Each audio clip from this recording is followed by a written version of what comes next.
They were more than athletes, they were warriors, titans of the ring whose names are etched into the history of boxing. But behind their triumphs lay dark and mysterious stories that still linger long after the final bell.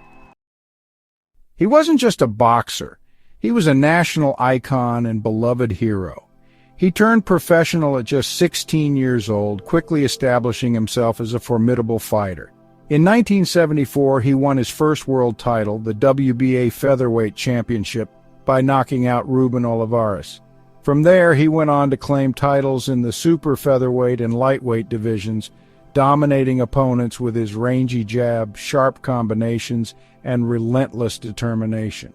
His battles with legends like Alfredo Escalera, Ray Mancini, and Aaron Pryor solidified his reputation as one of the most exciting boxers of his era. Despite his success, Arguello remained humble, often crediting his victories to his upbringing and the sacrifices he made along the way. He became a symbol of national pride for Nicaragua, revered for his grace both in and out of the ring. But his life outside boxing would prove to be as turbulent as any of his fights. Following his retirement in the mid-1980s, Arguello faced personal and financial struggles, including failed business ventures and battles with addiction. He briefly returned to the ring but was never able to recapture his former glory. As his boxing career faded, Arguello became increasingly involved in Nicaraguan politics. Once a supporter of the Sandinista revolution that overthrew the Somoza dictatorship, he later became a vocal opponent of the Sandinistas, aligning himself with their rivals, the Liberal Party. His political journey was marked by contradictions and shifting alliances, but in 2008 he was elected mayor of Managua as part of the Sandinista-controlled government, a position that raised eyebrows given his past criticisms of the party.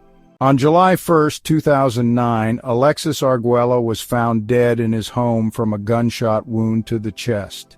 The official cause of death was ruled self-inflicted, but doubts and conspiracy theories quickly emerged.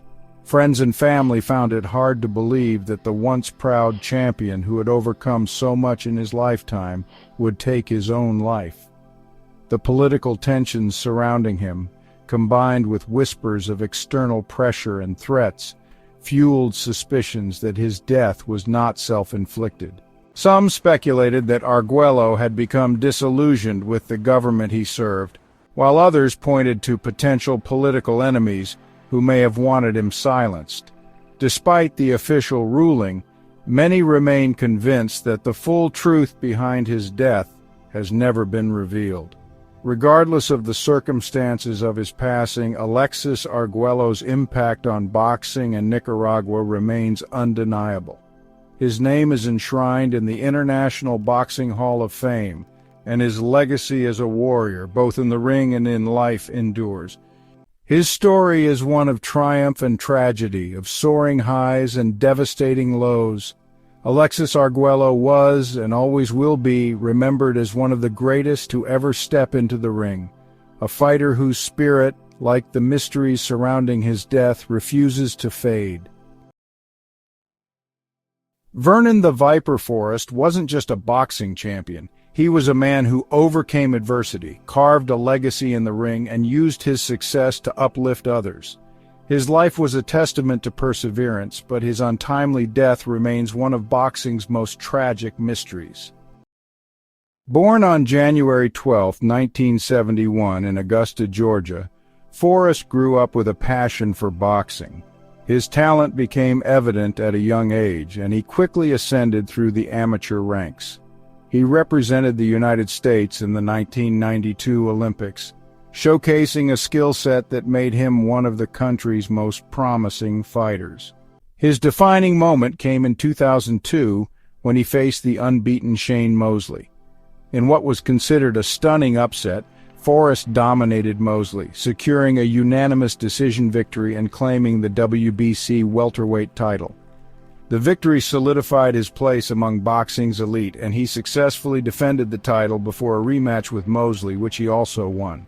However, injuries and tough losses, including 2 consecutive defeats to Ricardo Mayorga, hampered his career. Despite the setbacks, Forrest's resilience kept him in the sport, and in 2007 he won the WBC light middleweight title, proving that he was still a force to be reckoned with. Forrest's impact extended beyond boxing. He was deeply committed to philanthropy, particularly in helping children with special needs. He co-founded Destiny's Child, an organization dedicated to assisting people with developmental disabilities, proving that his heart was just as powerful as his fists. He sought to make a difference in his community, earning him widespread respect outside the boxing world. On July 25, 2009, the boxing community was rocked by the shocking news of Forrest's murder in Atlanta, Georgia. The details of that night remain chilling and unresolved in many respects. According to reports, Forrest had stopped at a gas station when he was approached by a group of men attempting to rob him. After a brief altercation, Forrest, who was armed, chased the assailants in an attempt to reclaim his stolen possessions. However, as he returned to his vehicle, he was ambushed and shot multiple times in the back. The crime was described as a cold-blooded execution. The investigation led to the arrest of multiple individuals connected to the crime, and eventually several were convicted for their roles in his death. However, questions lingered about whether Forrest's actions that night were purely spontaneous or if there were deeper motives behind the attack.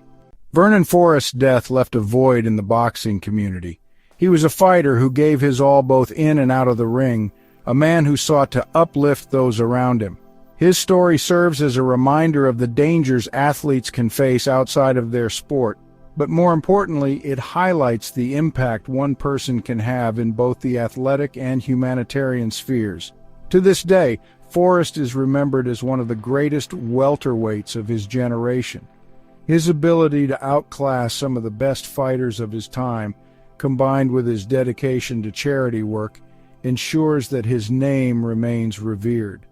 Though his life was cut tragically short, his legacy endures, reminding us that true champions are measured not only by their victories but by the lives they touch along the way. Arturo "Thunder" Gatti was the embodiment of heart, grit, and an unbreakable warrior spirit inside the boxing ring. Born in Italy in 1972 and raised in Montreal, Canada, Gatti became a fan favorite for his relentless fighting style and his ability to absorb punishment while delivering thunderous counterattacks. Over the course of his career, he engaged in some of the most thrilling fights in boxing history, earning a reputation as a modern gladiator. Gatti turned professional in 1991, and it wasn't long before his thrilling all-action style won him the admiration of fight fans. Known for his iron will and incredible ability to recover from punishment, he became a staple of HBO's Boxing After Dark, where he participated in some of the bloodiest and most exhilarating fights of his era. His trilogy against Mickey Ward is regarded as one of the greatest in boxing history, a testament to his resilience and heart. He won world titles in the super featherweight and light welterweight divisions, facing elite competition such as Oscar de la Hoya and Floyd Mayweather Jr. Though he was often the underdog, Gatti's determination and relentless approach made him a legend in the sport. After a storied career, he retired in 2007 with a record of 40 wins, 31 by knockout, and 9 losses. Just 2 years after his retirement, tragedy struck. On July 11, 2009, Gatti was found dead in a hotel room in Porto de Galinhas, Brazil, where he had been vacationing with his wife, Amanda Rodriguez, and their young son. He was discovered lying on the floor with a blood-stained handbag strap around his neck. Authorities initially ruled his death a homicide, and Rodriguez was arrested as the prime suspect. However, in a shocking twist, Brazilian investigators later ruled his death self-inflicted, claiming that Gatti had hanged himself with the strap while intoxicated. The ruling of self-infliction was met with widespread skepticism from fans, friends, and family. Many pointed to inconsistencies in the case. Gatti had no reported history of depression, and forensic experts hired by his family suggested that the evidence indicated foul play. His family refused to accept the official ruling, and private investigations only deepened the mystery. Some experts suggested that the physical evidence did not support the theory of self-inflicted strangulation. The case remained controversial, with Gatti's loved ones seeking justice and answers that never fully materialized. To this day, his death remains one of the most perplexing and debated in sports history. Despite the tragic and mysterious end to his life, Arturo Gatti's legacy in boxing is undeniable. He was inducted into the International Boxing Hall of Fame in 2013, cementing his place among the sport's all-time greats. His fights continue to be revered as some of the most exciting ever witnessed, and his warrior spirit lives on in the hearts of fight fans worldwide. Whether his death was the result of foul play or personal demons, one truth remains. Arturo Gatti was a fighter in and out of the ring, whose life and career left an indelible mark on the world of boxing. Sonny Liston's life was as enigmatic as his death. Born into grinding poverty in the racially segregated South, Charles L. Sonny Liston clawed his way up from obscurity to become the heavyweight champion of the world. Yet, despite his brutal dominance in the ring, the murky circumstances surrounding his death continue to fuel speculation and conspiracy theories. The exact details of Liston's birth remain uncertain, though most sources place it in 1932 in Sanslow, Arkansas. Growing up as one of over 20 siblings in a sharecropping family, Liston faced relentless poverty and abuse from his father. Illiterate and without formal education, he got in trouble with the law early, eventually landing himself in prison for robbery. However, it was in Missouri State Penitentiary that Liston discovered his true talent: boxing. Under the guidance of a prison coach, he honed his skills, developing a devastating punch and an unshakable presence that would define his career. Upon his release, Liston's boxing career took off under the shadow of alleged mob ties. His raw power and intimidating persona made him one of the most feared heavyweights of his time. He tore through the ranks, eventually earning a title shot against Floyd Patterson in 1962. Liston demolished Patterson in the first round, cementing his reputation as the most formidable boxer alive. Yet, with success came controversy. Liston's association with organized crime figures, his criminal past, and his surly attitude toward the media made him an unpopular champion. When he lost the title to a young, brash Muhammad Ali, then Cassius Clay, in 1964, and again in a bizarre rematch where he appeared to go down from a phantom punch, the whispers of a fix became deafening. By the late 1960s, Liston's career was waning, and he was living in Las Vegas, still fighting but increasingly entangled in the underworld. On January 5, 1971, he was found dead in his home, slumped at the foot of his bed. The coroner ruled his death a result of self-infliction, yet many found this suspicious. Liston was known to be terrified of needles, and no marks were found on his body. Theories about his death vary. Some believe he caused his own death accidentally, despite his aversion to addiction. Others suggest he was murdered, perhaps by the mob, to silence him over debts or illicit dealings. Some even whisper that his death was tied to a fixed fight or hidden secrets about the boxing world. To this day, Sonny Liston remains one of boxing's most compelling figures. An unstoppable force in the ring, yet a man forever haunted by his past. His tragic demise only adds to the mystery, ensuring that his story will be debated for years to come. Whether he was a victim of his own demons or of a darker plot, Liston's life and death remain a cautionary tale of power, fame, and the shadows lurking behind the sport he once ruled. Héctor Macho Camacho was an electrifying presence in and out of the ring. With his flashy outfits, charismatic personality, and lightning-fast reflexes, Camacho captivated audiences worldwide. Born on May 24, 1962 in Bayamon, Puerto Rico, he grew up in Spanish Harlem, New York, where he found solace in boxing amid the rough streets of his neighborhood. His natural talent quickly became evident, and he rose through the amateur ranks with dazzling speed.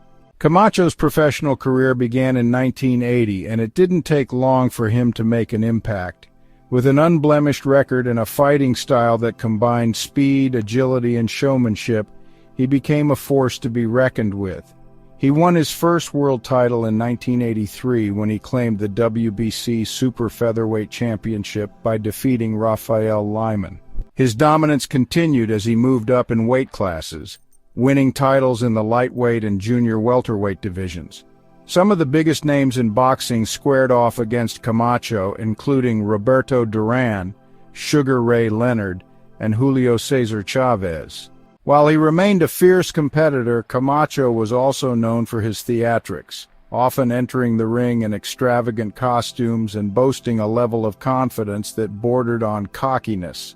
Fans loved him or loved to hate him, but they couldn't ignore him. Despite his success in the ring, Camacho's personal life was plagued by troubles. He battled addiction, legal issues, and financial instability, which often overshadowed his athletic achievements. His flamboyant lifestyle, which included fast cars, lavish parties, and brushes with the law, became a stark contrast to the disciplined fighter he was in his prime. Though he continued to fight into his late 40s, his once formidable skills had diminished, and he became a shadow of his former self. Still, he remained a beloved figure in the boxing world, always bringing his trademark energy and passion to the sport. Tragedy struck on November 20th, 2012, when Camacho was shot while sitting in a car outside a bar in Bayamon, Puerto Rico. The attack, which also claimed the life of his childhood friend Adrian Mojica Moreno, shocked the boxing community. Camacho suffered a gunshot wound to the face, with the bullet passing through his jaw and lodging in his shoulder. He was rushed to the hospital but was declared brain dead shortly after. The circumstances surrounding his murder remain shrouded in mystery. Police discovered illegal substances in the car, leading to speculation that the shooting was connected to criminal activity. However, no definitive answers have surfaced, and his killers have never been brought to justice. Camacho was removed from life support on November 24, 2012, at the age of 50.